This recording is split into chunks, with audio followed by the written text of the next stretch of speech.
Jamaah, oh jamaah, Alhamdulillah. alhamdulillah. Alhamdulillahirrabbilalamin. Udah segmen 2, biasanya kalau udah segmen 2, satu Indonesia nonton, Masya Allah. Ini kayak keluarga aku nih, di Riau Pekanbaru pada nonton nih, Masya Allah Pekanbaru. Kalau di Makassar Ustadz Maulana? Sudah nonton Makassar, Pulau Ternate, Pulau Papua, semua Kalimantan nonton. sudah semua. Di- Kalau di segmen awal tadi satu itu kan wilayah Jakarta. Jakarta. Jakarta, Surabaya, Bandung. Sekarang sudah semuanya. Semua, Masya Allah. Tapi kita bahas apa sih hari ini? Bahasan kita hari ini adalah istriku bucin banget. Istriku butuh cinta banget. Oh, anak zaman now, keren kan? Iya, Masya Allah. Jamaah ini ada parodi seorang istri kesal dengan suaminya nih. Penasaran nggak? Yuk langsung aja kita lihat tayangannya. Silakan. Mas, Ya, mertua gue nanyain kalau bikin company profile di lu berapa ya? tergantung Tergantung apa? di durasi. Ini bikin video kan maksudnya kan? Iya, yang buat video. Biasanya berapa menit sih? Biasanya sih 1 menit, karena kalau kelamaan kan juga orang harus nonton kan. Nah itu berapa biayanya? Mertua gue nanyain. Ini mertua lu perusahaan sendiri berarti ya? Iya, dia konsultan pajak. Kalau UMKM tuh biasanya dari range sekitar 10-an sih. 10 Kalau juta. animasi aja nggak pakai syuting ya. Coba deh, ntar Bisa gue lah. bilang Ini dulu. ini kan? Bapaknya Rania kan? Atau bukan? Ya iyalah bang, Rania. Mas, emang dia ada mertua yang mana lagi, Mas? Oh maaf, saya nggak tahu ada Rania. Maaf. Yaudah ya, pokoknya gitu ya. Sumpah ini Mas Ega. Mertua yang mana lagi? Gak. Yang mana lagi? Istrinya posesif tuh. Emang dia ada mertua di mana lagi, Mas? Ya Allah. Jewer dulu kalau gitu. Iya, dijewer dulu. Ustadz Ahmad Ridwan, ini pertanyaannya berkaitan nih dengan yang tadi aku nanya sama Ustadz Ahmad Ridwan nih. Kalau istri posesif itu tanda cinta gak sih sebenarnya? Butuh cinta banget gak sih Ustadz Ahmad Ridwan? Ya Allah, Silakan. ya Rob. Saya aja ketawa nonton. Kita emang mertuanya yang mana lagi, Mas? Ya baik. Bismillahirrahmanirrahim. Apakah itu termasuk sangat mencintai suaminya? Posesif itu konotasinya suka kurang bagus kalau posesif. Tapi kalau dia itu sayang begitu, itu pasnya begitu. Karena kalau sayang, di antara karakter dari sayang itu adalah melindungi, memperhatikan. Nah kalau kita lihat tadi apa yang di tayangan tersebut, maka jelaslah sebenarnya itu wujud kesetiaan istri. Karenanya ayam goreng setengah mateng. Apa tuh? Beli di Jogja di depan Tugu. Artinya? Abang sayang abang ganteng, Neng di sini setia menunggu. Masya Allah. Ada tokek di depan podah. Kalau begitu mah oke dah. Waduh. Jadi kalau kita lihat apa yang disampaikan oleh seorang istri tadi, ya mungkin refleks. Emang ada siapa lagi mertuanya? Saya pernah dengar ada obrolan gini, kalau saya sih bukan nggak mau nikah lagi kata orang itu, saya pernah dengar. Terus kan emang yang saya takut sebenarnya punya mertua lagi loh, kok gitu. Ya susah lebarannya katanya. Nah saya ingin katakan apa yang disampaikan tadi adalah pelajaran bagi kita. Bahwa istri seperti itu adalah kasih sayang. Dia cintanya tinggi sekali. Rindunya kepada suami juga pasti besar kalau dia berpisah tuh. Saya lihat begitu. Nah kemudian apa yang disampaikan tadi dengan cara mengekspresikan di jewer gitu ya. Kayak seorang guru kepada anak muridnya mungkin. Ya. Tapi itu adalah kasih sayang.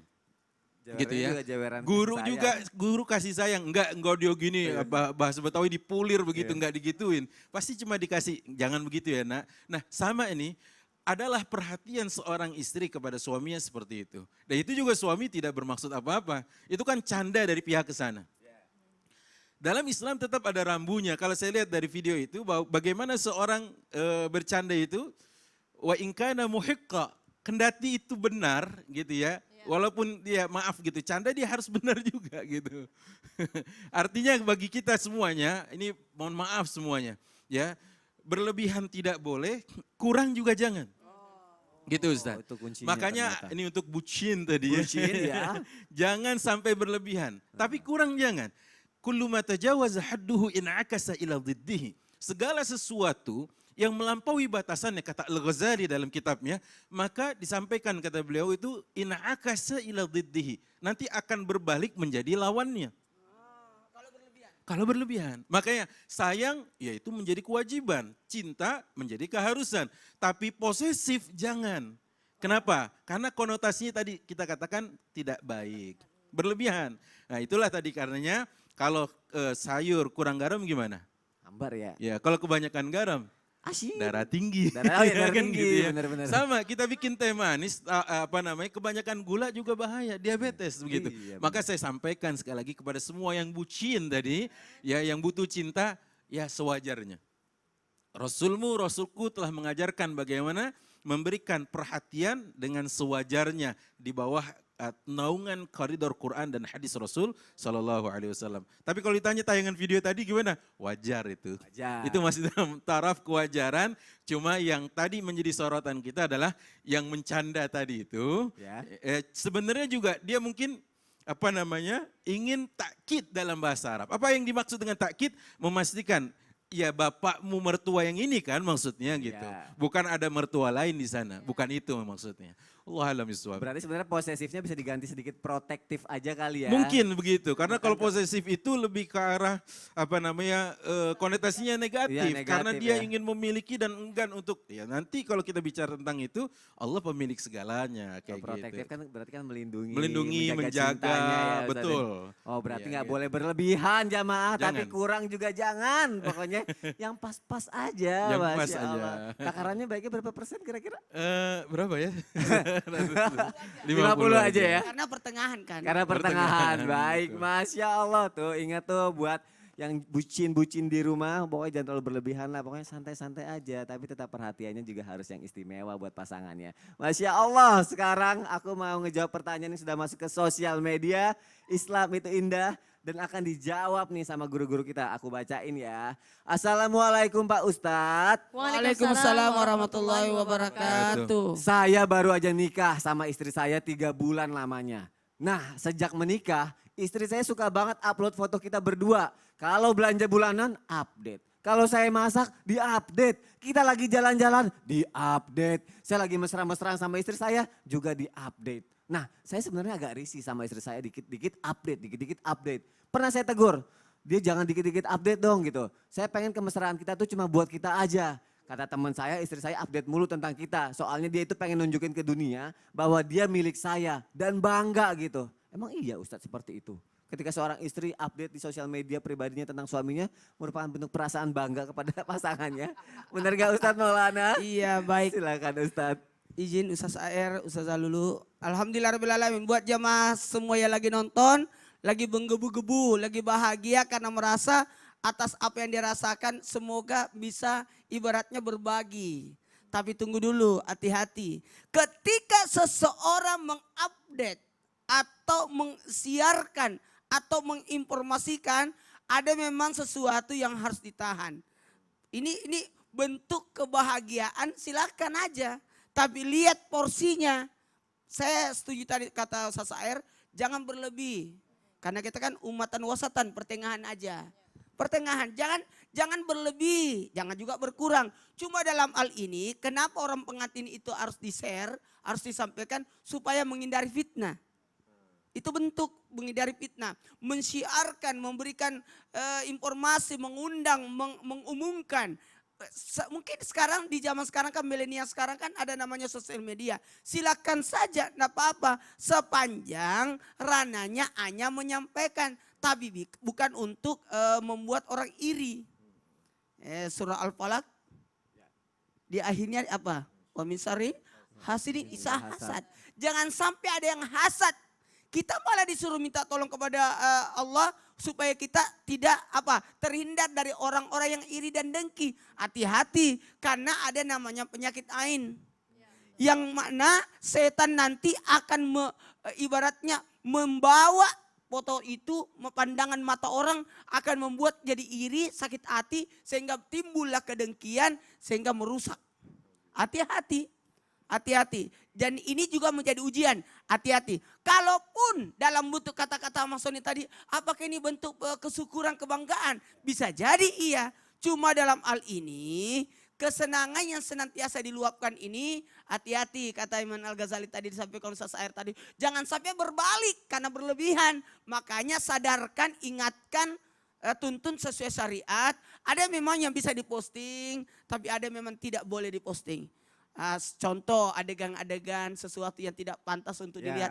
Karena kita tidak bisa melihat siapa yang mau lihat ini. Jangan sampai dilihat anak-anak Ya, betul. atau yang belum punya pasangan. Jangan sampai dia membayangkan sesuatu yang tidak layak untuk dibayangkan buat dia. Karena umurnya belum sampai. Sementara kita ini memposting sosial media, kita tidak bisa memfilter. Benar kan bahasanya? Ya benar, filter. Alright. It's right. Filter. Jangan sampai ini sesuatu ranah publik yang bisa membahayakan. Nauzubillah summa nauzubillah.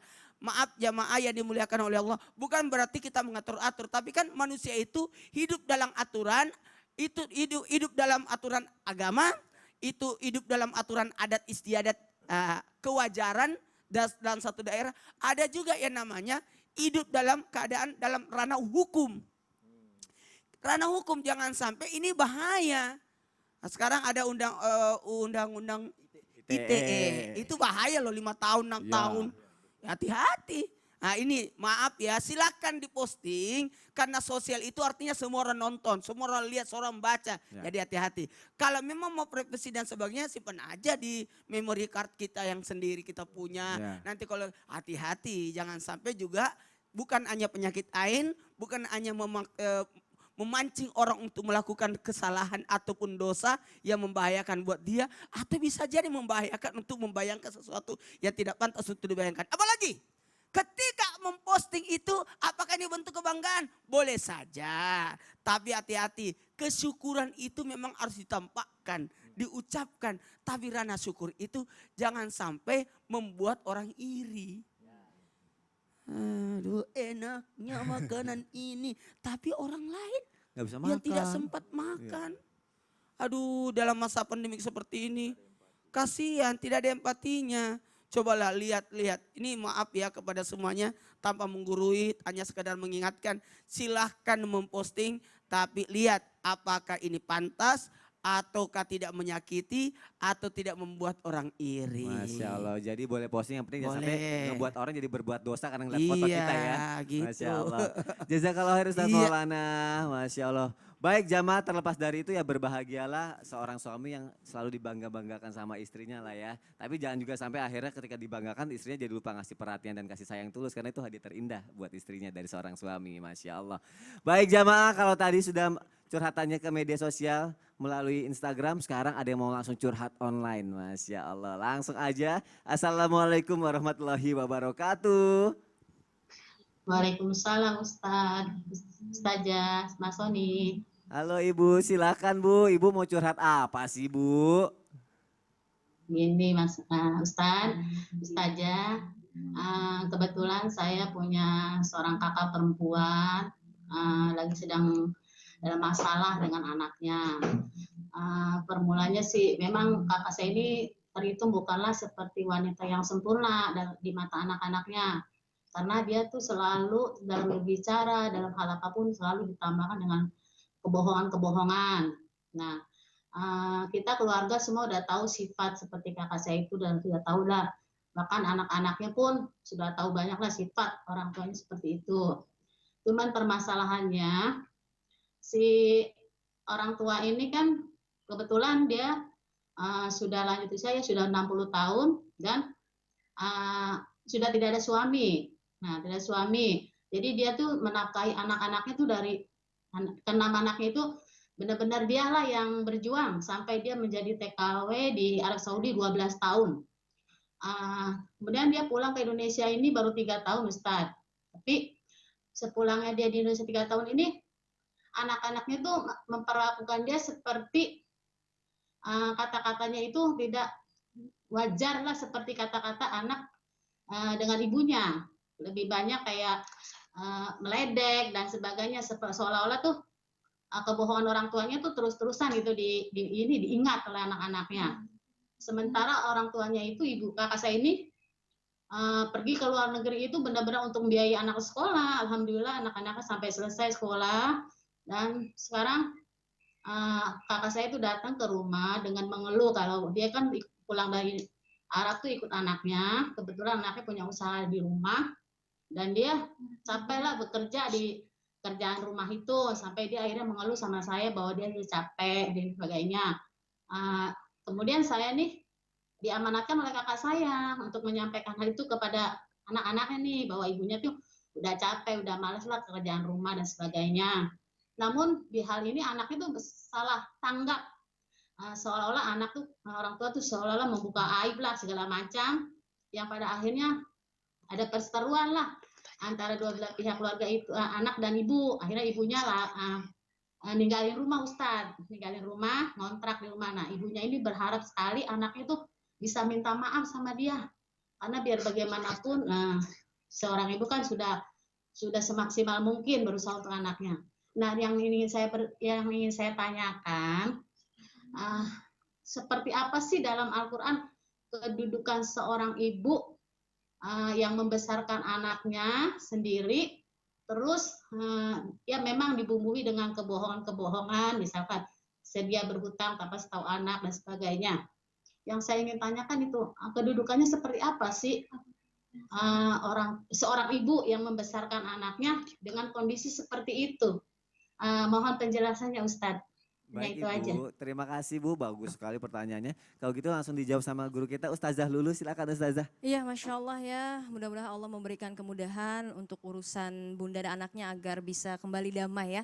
Karena Masya Allah kedudukan ibu gitu ya dalam Islam amat sangat tinggi. Islam mengangkat harkat derajat wanita. Ketika sahabat bertanya kepada Rasulullah, siapa yang harus aku muliakan? Ibumu, ibumu, ibumu gitu kan, baru bapakmu. Masya Allah, artinya ibu ini memang harus wajib untuk kita hormati, untuk kita sayangi, untuk bakti kepadanya. Nah kemudian bagaimana? Tapi mohon maaf, dalam hal kebohongan apapun yang kita lakukan ketika berbohong maka itu dosa. Ra'sud dzunub al-kadzib, pangkalnya dosa adalah kebohongan. Tapi ada juga yang dibolehkan kayak dalam hal peperangan, kemudian juga untuk melindungi orang ya agar tidak terbunuh atau segalanya, dan juga dalam hal mendamaikan. Nah kemudian bagaimana, apa yang harus kita lakukan? Mohon maaf bunda, anaknya ini usia berapa ya, kita juga perlu tahu, karena ketika anak remaja, hum la yuhibbun nasiha, mereka nggak suka dinasehatin, ya, mereka pun juga nggak suka didikte. Kita harus menjadi sahabat bagi anak-anak kita. Nah bunda di sini tugasnya saudaranya untuk mendamaikan dari pihak yang ketiga, baik itu menasehati anaknya, karena Masya Allah ini ibunya udah single parent, tapi Masya Allah berjuang untuk anak dalam memberikan fasilitas berupa dana pendidikan segala macam. Masya Allah ya, harusnya lebih sadar akan hal itu ya, dan mudah untuk disadarkan, diajak sharing anak usia remaja. Kemudian juga dalam pihak ibunya ya, mohon maaf ketika kita mendapatkan doa itu udah segalanya. Jangan sampai terputus doanya, jangan sampai terputus ridhonya. Walaupun Urwah rahimahullah berkata bahwa sayang sekali ketika sudah lanjut usia tapi dalam hukum agama tidak paham. Artinya ibunya pun juga harus diajarkan bahwa berbohong dalam hal apapun tidak boleh ya. Boleh. Jadinya bunda di sini mudah-mudahan saudaranya jadi penengah antara Amin. keduanya. Insya Amin. Allah. Amin. Jazakillah khair Ustazah. Ustadz Ahmad Ridwan. Ya baik, kepada anaknya saya ingatkan jangan sampai gara-gara satu keburukan yang Anda ingat meruntuhkan semua kebaikan orang tua Anda. Ada seorang dari Yaman menggendong ibunya berhaji, selesai dia melaksanakan tahallul, dia tanya Abdullah bin Umar, apa katanya? Apakah engkau telah melihat aku telah membayar kebaikannya? Apa katanya? Lihat. La wala bizafratin wahidah. Tidak, bahkan satu helaan nafas yang ia perjuangkan hadirmu ke muka bumi ini enggak sepadan dengannya. Ingat ya, itu dia, ibumu, ibumu, ibumu. Untuk ibu tadi bagaimanapun anak-anak ya sudah membuat hati ibu terluka, tetaplah ibu seorang ibu yang mana anak-anak ini menjadi jalan ke surga. Ingat sekali lagi, jalannya ke surga adalah anak-anak, investasi akhirat. Maka ayo dari mimbar mulia ini kami himbau untuk saling islah dan berdamai. Begitu. Masya Allah, terima kasih guru-guruku. Ibu terima kasih untuk curahan hatinya Bu, karena curahan hati Ibu menjadi pelajaran untuk kita semua Bu. Sekali lagi terima kasih sudah mau sharing di Islam itu indah ya Bu ya. Oke, Mas Ali. Ya, Assalamualaikum warahmatullahi wabarakatuh. Waalaikumsalam warahmatullahi wabarakatuh. Insya Allah, terima kasih Ibu, sehat selalu, bahagia selalu. Baik jamaah yang ada di rumah, nih aku gara-gara ada yang nanya aku jadi pengen nanya lagi nih, menggebu-gebu nih. Sama Ustazah Lulu. Iya, kenapa? Ustazah, karena kan kalau seorang suami kan sifatnya beda-beda ya Ustazah. Ada yang keras kepala, ada yang egois, ada yang posesif, ada yang gajinya tinggi, ada yang gajinya rendah. Nah, tapi kalau misalnya seorang istri bisa menerima sifat laki-laki yang seperti itu, menerima apa adanya, istri itu termasuk bucin gak sih Ustazah? Masya Allah, bucin ya, agak Bucin gak sih? bucin gitu ya. Bagaimana menerima kekurangan, Iya. kelebihan, apakah termasuk bucin Iya. ya. Kita butuh cinta, cuma memang ada batasannya. Ada batasnya, ya. nanti batasnya akan dijelaskan Lah, sama sekarang Ustazah ini dulu ya. Gimana ceritanya sih? Biar penasaran Oh, Ustazah. Baik jamaah, pada penasaran kan? Kalau gitu jangan kemana-mana. Tetap di Islam itu indah. Jamaah, oh jamaah. Alhamdulillah. Alhamdulillah.